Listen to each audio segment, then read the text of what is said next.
маргаашин асуултаа тавь. За энэ 2-3 асуулт асууя. Энэ төсвийн хүрээний мэдээлэлтэй холбогдуулаад төсвийн тогтвортой байдлын хууль тэр өрийн босхийг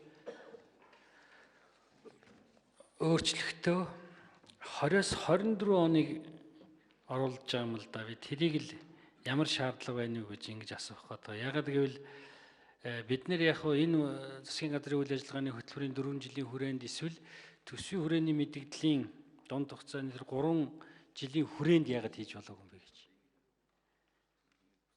Магадгүй 2020 оноос ажиллах засгийн газар нь өөр юм ярьж болно шүү дээ. Тийм учраас тэднэрт тийм чиглэл өгөх нь хэр оновчтой байсан бэ гэдэг энэ асуултан дээр нэг хариулт авъя гэж.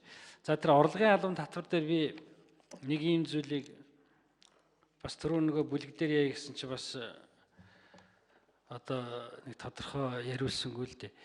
Тэр үйл ажиллагааны орлого олох тэр татварын хэмжээ өсөхийг бид эргэж хармаар байгаа. Яг энэ дээр ингээд хуулийн харуулна шүү дээ. 17 хувь хүний орлогын албан татварын тухай хуулийн 17, 18, 19-ийн 1-3 гэж байгаа. За тэр цалин болон түнтэй ажилласан орлого дээр бол одоо ногдол ашиг 3 дээр байж болох юм аа. Тэрнээс биш үйл ажиллагааны орлого дээр тэр 18 дугаар заалтаар олж байгаа орлого дээр тусгч одоо хэр оновчтой юм бэ? Тэгэл яг одоо энэ нөгөө зах таар зогсож байгаа гэдэг юм уу, жижиг бас нэг юм хийгээл ингээл нэг амьдралаа залгуулад явж байгаа нэг иймэрхүү нэг гэрүүлээ аваад явж байгаа бас нэг боломжийн орлоготой болчих гээд байгаа улсуудыг ерөөсөө тэгээ нам зохиол хайчиж байгаа байхгүй юу?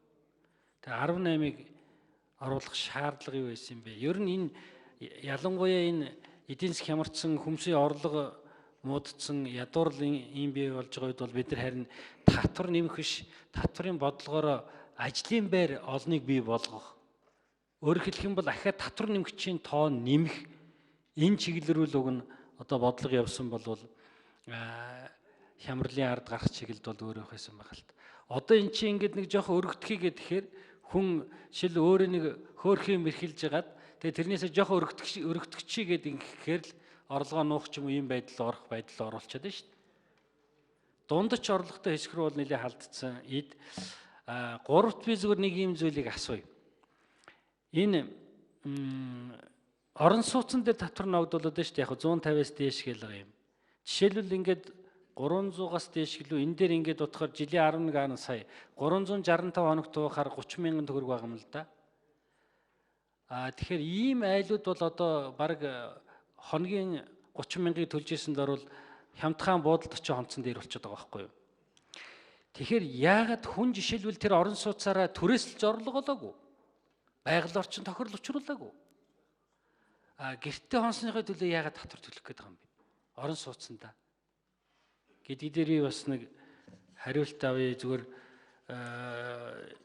үндслэл талаас нь нэг тайлбар хэлж. Зүгээр сая ярьсны дагуу бол би зарим нэг татваруудыг бол одоо сэлбэг автомашин энтриг бол өсөхгүй юм байна. Олон нийтийн бол одоо хэрэглээний асуудал хөндөгж байгаас гэж ингэж тохирж байгаа гэж ингэж ойлгож байна. Ингээд хилцээд явбал яг тэр татварууд дээр бол боломж байна гэж. Сая миний асуусан ялангуяа албан татварын хүн амын орлогын албан татварын хувьд тэр 18 дугаар зүйл дээр та хэд нэг тайлбар өгөхөж. За.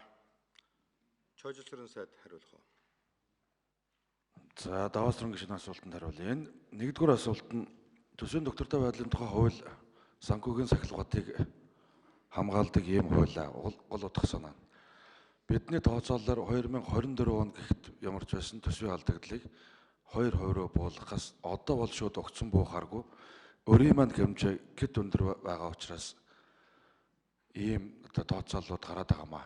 Тантаа санал нэг байна. Магадгүй зүгээр энэс нааш нь татаад чадвал энэ засгийн газрын бүрэн эрхийн хугацааны төгсгөл гэхэд тэр 2% нь тавигдаад байгаа төсвийн тэнцлийн алдагдлыг 2% авчрахыг өгөөсөхгүй. Гэхдээ бид нэлээд болгоомжтой тавьсан ийм онцлог хэлье. Тэр 18 дугаар зүйл бол жилийн 30 сая төгрөгнөөс доош орлогодоо бол хомын орлого албан татвараар 10% байгаа байхгүй юу?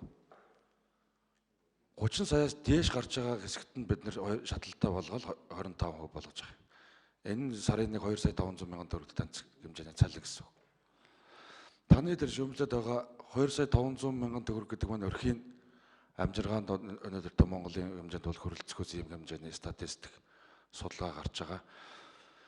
Одоо улсын хурлд татварын хуулийг өөрчлөх, батлах, бүрэн эрх нь байгаа өмчнүүдээ ингээд хэлцгээс хин шийдсэний дагуу магадгүй танд санал байвал зарчмын зорилттой санал оруулаад энийг бол өөрчилж болно.